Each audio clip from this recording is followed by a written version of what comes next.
Hello friends, বর্তমানের মধ্যপ্রাচ্য সংকট নিয়ে তো আমরা মোটামুটি সবাই জানি।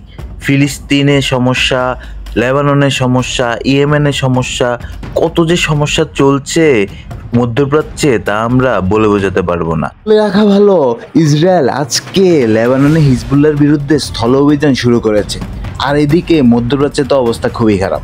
মূল কথা হচ্ছে ফিলিস্তিনের হামাসকে প্রায় মোটামুটি ধ্বংস করে দিয়েছে ইসরায়েল।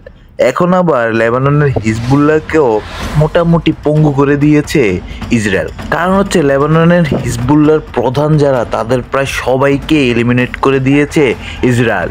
প্রায় 30-32 বছর ধরে থাকা লেবাননের হিজবুল্লাহ প্রধান হাসান নাসরুল্লাহকে কিছুদিন আগে মেরে ফেলেছে ইসরায়েল। এর আগে হামাসের ইসমাইল হানিকে ইরানে থাকা অবস্থায় ইসরায়েল মেরে ফেলেছে।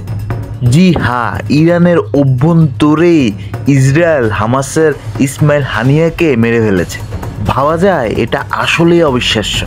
তার উপর লেবাননের হিজবুল্লাহর প্রধান হাসান নাসরুল্লাহ কিন্তু ওপেনলি ছিল না, তিনি একটা গোপন বাংকারের মধ্যে লুকিয়েছিল, কিন্তু ইসরায়েলের হাত থেকে তিনি রক্ষা পায়নি।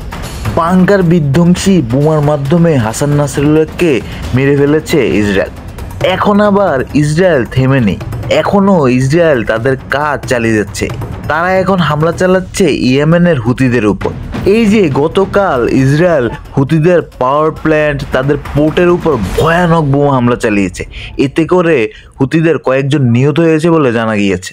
পাওয়ার প্ল্যান্টে হামলা করার মূল উদ্দেশ্য হচ্ছে হুতিরা যাতে কোনো ধরনের পাওয়ার সাপ্লাই না পায়। এছাড়া পোর্টের মাধ্যমে হামলা করে বুঝিয়ে দিচ্ছে যে ইসরায়েল তাদেরকে ছাড়বে না, যে কোনো পথে তাদেরকে ধ্বংস করে ফেলবে। হুতিদের উপর হামলা চালানোর মূল কারণ হচ্ছে হুতিরা কিছুদিন না অনেক দিন যাবতই ইসরায়েলের উপর হামলা চালাচ্ছে। এই তো কয়েকদিন আগে ইসরায়েলে হাইপারসনিক মিসাইল হামলা চালিয়েছে হুতিরা, এই নিয়ে বিশ্বে তোলপাড় শুরু হয়ে গিয়েছিল। এই মিসাইল হুতিরা কোথায় পেল? কিন্তু এরই প্রতিশোধ নেওয়ার জন্য অথবা হুতিদেরকে সাবধান করে দেওয়ার জন্যই মূলত এবার হুতিদের উপর হামলা চালিয়েছে ইসরায়েল।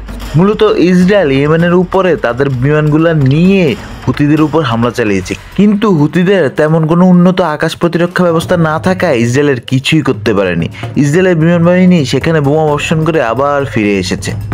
এই যে হামাস থেকে হিজবুল্লাহ থেকে হুতি, কাউকে ছাড় দিচ্ছে না ইসরায়েল। তার উপর আবার এদেরকে এলিমিনেট করার পর ইসরায়েল কিন্তু ইরানকেও ছাড়বে না, এ নিয়েও কিন্তু ইরান চিন্তিত।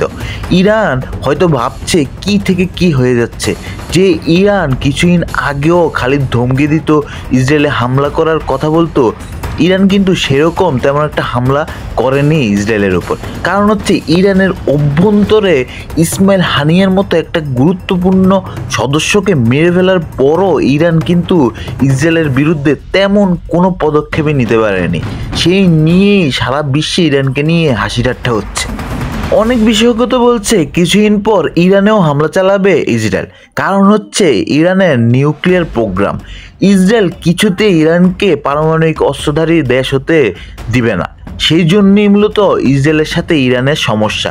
আর ইরানকে ইসরায়েল দমন করতে হলে ইসরায়েলের হামলা চালাতেই হবে, কারণ ইরানকে যদি দমন না করে তাহলে ইরান যে কোনো সময় পারমাণবিক বোমার অধিকারী হয়ে যাবে, আর তখন মধ্যপ্রাচ্যের খেলা পুরো পাল্টে যাবে।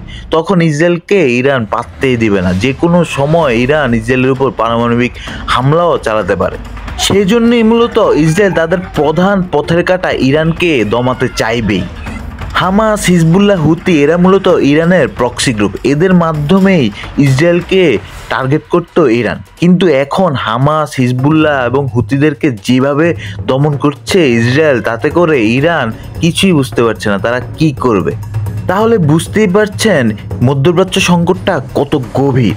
কিছুদিন আগেও যারা বলতো যে ইসরায়েল 2 ফ্রন্ট ওয়ার সামলাতে পারবে না, সেখানে ইসরায়েল 2 ফ্রন্ট না, শুধু 3-4-5টা ফ্রন্টে যুদ্ধ করার জন্য মুখিয়ে আছে। এখন দেখার অপেক্ষা ইসরায়েল ইরানে কখন হামলা চালায়, কখন মধ্যপ্রাচ্যে ভয়ঙ্কর একটা যুদ্ধ সংঘটিত হয়। এছাড়া হিজবুল্লাহ তো বারবারই বলছে তারা এর প্রতিশোধ নিবে, তাদের যে প্রধানকে হত্যা করেছে তার প্রতিশোধ নিবে হিজবুল্লাহ।